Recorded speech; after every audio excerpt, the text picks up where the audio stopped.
Ghislaine Maxwell was moved to a different federal prison just 4 days after she met with a government lawyer. Since then, former inmates who spent time with her have started speaking out, sharing claims and statements that suggest she may have ties to someone very influential. Even 7 years after the death of convicted criminal Jeffrey Epstein, Maxwell continues to stay silent. Now, for the first time, there may finally be a clearer reason behind why she has chosen not to. 28, 2022, Ghislaine Maxwell received a 20-year federal prison sentence for sex trafficking offenses linked to Jeffrey Epstein. The court found her guilty for her part in recruiting, grooming, and helping enable the abuse of minors over a span of roughly 10 years. Testimonies from victims, accounts from witnesses, and a large collection of emails spanning a decade showed that Maxwell was closely involved with Epstein's operations and traveled internationally in search of potential victims.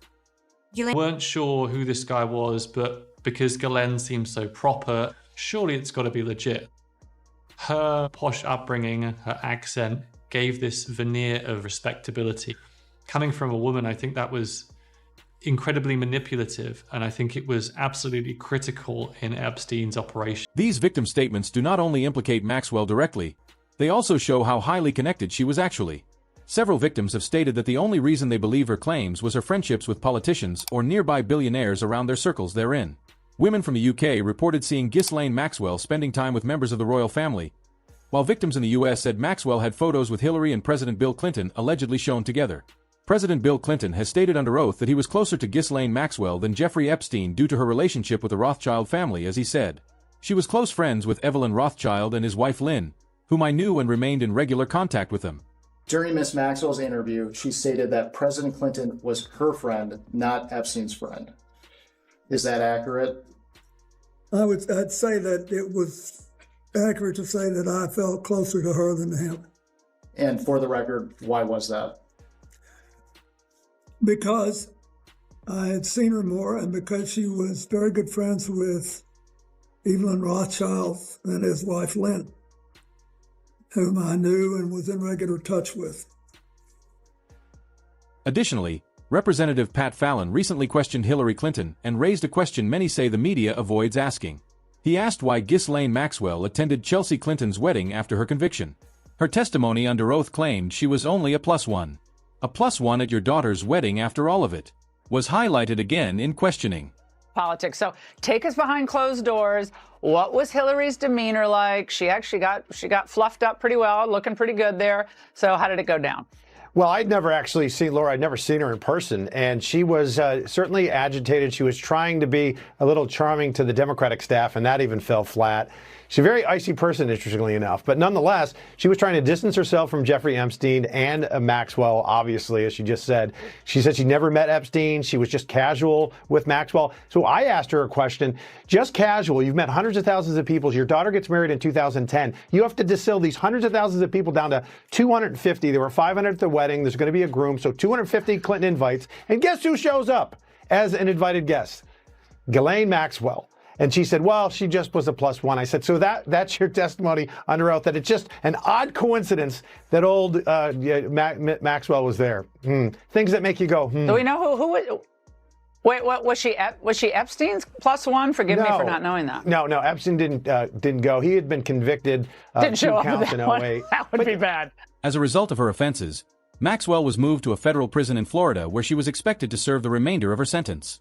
During her time there, Maxwell was reportedly visited by the Deputy Attorney General and Acting Attorney General Todd Blanche himself present. Just days after this meeting, she was abruptly moved to a minimum security federal prison camp in Bryan, Texas facility. The Texas facility is a women's prison camp with dormitory housing, little or no perimeter fencing, and a lower staff-to-inmate ratio than her previous prison conditions overall. Attorney General Todd Blanche said that Maxwell deserved a safer prison, but this might just be the first time that someone as dangerous as her is sent somewhere so nice. And we're almost out of time. I do want to ask you about Ghislaine Maxwell, who was, of course, convicted in 2021 for her role in helping Jeffrey Epstein traffic his victims. In July, you interviewed her in Florida, where she was serving a 20-year sentence in federal prison. Just a week later, Maxwell was moved to a more permissive prison camp in Texas. Why was she moved just days after you interviewed her, Mr. Blanche? So that's a Bureau of Prison Security issue that I will not talk about. Did you have anything to do with it? Did you have anything to do with it? Let me finish. First of all, I am responsible for the Bureau of Prisons. So every decision that they make lands on my desk to the extent it needs to. But just let me talk about the security issue. At the time that I met Ms. Maxwell, there was a tremendous amount of scrutiny and publicity towards her. And the institution she was in, she was suffering numerous threats against her life. So the BOP is not only responsible for putting people in jail and making sure they stay in jail, but also for their safety. And so she was moved. She is in federal prison. She was in federal prison before. She's in federal prison now. She's doing 20 years because she was convicted. And the fact that she was moved, she might be moved to another institution tomorrow if security requires it. And that's true of any federal inmate across this country. Ghislaine Maxwell's new prison camp reportedly includes several perks, such as a pet puppy and unrestricted internet access. One inmate at the facility said her experience there is very different compared to everyone else inside there. She is treated very differently there. She made it known there is no remorse. When the victims were on TV speaking, she showed complete disregard for them as they poured their hearts out before Congress and demanded the files be released with no reaction from her all. Ghislaine Maxwell, in her own words, describing life in her new prison home. I feel like I have dropped through Alice in Wonderland's looking glass, she writes, a federal prison Camp Bryan, according to emails she sent to friends and family, reviewed by NBC News. I am much happier here, she writes. Maxwell is serving a 20-year sentence for recruiting minors to be sexually abused by Jeffrey Epstein.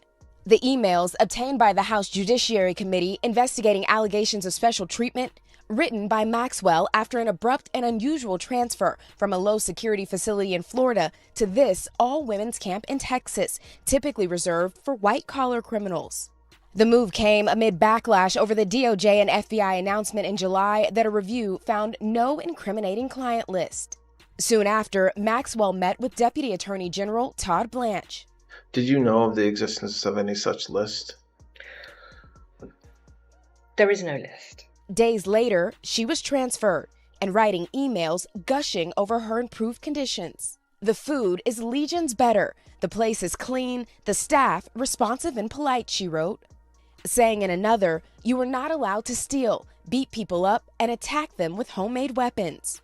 The Justice Department, which oversees federal prisons, declined to comment. Maxwell's attorney saying in a statement, it's time to get over the fact that she's in a safer facility. We should want that for everyone. The family of abuse survivor Virginia Roberts Giuffre, who later died by suicide, saying, we strongly reject the notion that a convicted child trafficker should reside in a residential neighborhood, shielded by fences, instead of bars. The reality that one of the most notorious child abuse offenders in recent decades is receiving such privileges is shocking today. Several inmates have stated that prison guards obey Maxwell's instructions, and nobody is permitted to refuse anything she requests there. Maxwell is also permitted to watch television alone inside the staff room. Inmates who attempt to report Maxwell's benefits face punishment and are moved to higher security facilities. CNN has learned that Ghislaine Maxwell has been getting special treatment inside of a minimum security prison in Texas, where she's currently serving 20 years for child sex trafficking. Sources who are familiar with Maxwell's life inside prison tell us that she has unlimited access to toilet paper, for example. The typical inmate gets just 2 rolls per week. At one point, she was getting her meals and mail delivered to her cell. She's also been allowed to use the chaplain's office inside the chapel for guests visiting outside of visitation hours. And Maxwell's arrival at this prison has really had a chilling effect on the other inmates there. We're told that the warden at the prison had a town hall where she basically told all the inmates, do not talk about Maxwell. And one inmate who did talk to a reporter was reprimanded and sent out of Bryan to a higher security prison. And we are told that this kind of thing has happened to several other inmates. The Bureau of Prisons tells CNN that this is not special treatment, but necessary treatment, given how high profile Maxwell is and the threats that have been made to Maxwell's life. It is difficult to overlook that all of this occurred within a week after Maxwell was personally visited by the United States Attorney General officially there. And now several former presidents are shown to have been her friends. We absolutely want to hear from Todd Blanche. Look, Todd Blanche, by the way, was Donald Trump's former personal lawyer. I want to remind folks of that. And this is the same person that moved Ghislaine Maxwell from a secure facility to this kind of, club-fed facility where she has roaming around. She's able to communicate talked to pets, having secret meetings with God knows who. And so why Ghislaine Maxwell was actually moved by Todd Blanche and by Pam Bondi, I think is a really important question. And Todd Blanche has a lot to answer for because he also has been involved in the Epstein files and the way they've been released and the files that have still yet to be sent to the public and to the Congress. And so we want to hear from Todd Blanche. Attorney General Todd Blanche states that Maxwell was moved to a lower security prison because she was reportedly being threatened and her safety was at risk at the previous facility. Critics online, however, argue that transferring her to a less secure facility makes little sense if her life was supposedly in danger there now. Even so, she should have been transferred to a higher security prison. Donald Trump's lawyer interviewed Maxwell in federal prison last July after she claimed President Trump was not involved in any illegal activities. Maxwell was suddenly transferred to this prison camp. Congressman Raskin claims the whistleblower says the warden there is helping Maxwell apply for her freedom. Ghislaine Maxwell is actively seeking a commutation, a pardon from the president right now. The White House says it doesn't comment on potential clemency requests, but the president has said before of Maxwell that he has not ruled out a pardon. Some critics also wonder if someone as influential as Maxwell could truly be threatened by ordinary inmates. Specially prepared meals, bottled water, a dog to play with. Fellow inmates are claiming that Jeffrey Epstein's former girlfriend, Ghislaine Maxwell, is getting special treatment behind bars. This comes as the feds release 3 million pages from the Epstein files. Is Jeffrey Epstein's former girlfriend getting special treatment behind bars? There's growing outrage over reported perks being handed to Ghislaine Maxwell, now serving 20 years for child sex trafficking. Does it sound like she's getting special treatment to you? I know for a fact she's getting special treatment. Les Trent spoke to Sam Mangle, a prison consultant who has 3 clients at the same facility as Maxwell, the Bryan Federal Prison Camp in Texas. Whether it's access to a laptop computer, which is unheard of, to visits where they lock down the camp and no one can leave their bunks while she's having visitors. Allegations of other perks, according to the New York Times, include meals being delivered to her cell and being served bottled water while other inmates drink tap water, playing with service dogs, showering alone, and watching TV alone in staff-only areas. They even provided her with an umbrella to shade her from the hot Texas sun while she took her daily walks. She's been given the freedom and liberties that the other inmates do not have. Last July, Maxwell was moved from a medium security prison in Florida to the minimum security camp in Texas. This followed her meeting with Deputy Attorney General Todd Blanche. According to reports, fellow inmates at the facility were threatened with solitary confinement or transferred to a tougher penitentiary if they voiced complaints about Maxwell's perks. They've been told from the day she got there, do not discuss her, do not put anything in writing, do not talk about her on the phone, do not make any trouble regarding Miss Maxwell, or we will move you to another location. Maxwell is scheduled to testify by video from prison for the House Oversight Committee as part of its probe of the Epstein investigation. Her lawyers say she is most likely to plead. This is not even strangest part of the story. Some online sources are now claiming that the woman currently in prison is not Maxwell at all and that she was allegedly swapped with a body double during transfer to the new facility. Supporters of this theory point to the lack of recent quality photos of Maxwell in custody and the strict secrecy around her transfer between facilities. Recently, Maxwell appeared in a deposition where she seemed noticeably different. Some supporters argue that Maxwell's alleged special privileges such as private internet access and the ability to direct guards are seen not only as corruption but as evidence of a plan to keep the real Maxwell hidden there. While a lookalike serves her time, critics suggest that her powerful connections may have reached into the highest levels of the Department of Justice to arrange a swap that would ensure she never faces the full consequences of her actions or, more importantly, never has the chance to testify against powerful figures she was linked with. Everyone that I've shown these 2 photographs to are understandably shocked and surprised by how dissimilar the 2 photographs look. The shape of the jawline has changed. The shape of the nose has changed. The shape of the upper and lower eyelids look completely different. I don't think that she somehow had cosmetic surgery during her time in prison. A lot of people would have to be involved to cover such a thing up. I agree, it sounds crazy. I'll leave it up to your audience to look at those photos and see what they... The most disturbing part of the situation, according to critics, is the belief that Maxwell has repeatedly avoided meaningful consequences for her crimes and is now allegedly living in relatively comfortable conditions. This is the same person accused of helping enable the abuse of hundreds of young women. Emails released by the Department of Justice suggest that Epstein relied heavily on Maxwell to connect him with high-profile social circles. Reports indicate she helped organize meetings and played a role in recruiting additional victims. One of the victims, Annie Farmer, has spoken publicly about her experience. She says she was abused by both Jeffrey Epstein and Ghislaine Maxwell when she was 16. She also testified during Maxwell's trial, helping establish the argument that Epstein did not act alone.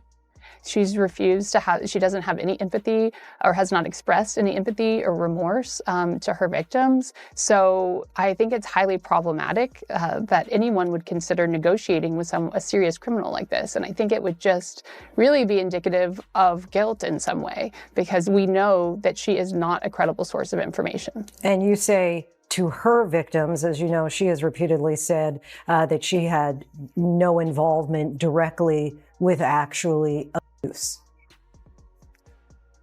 Yeah, I can speak, very personally, but the fact that that's not true.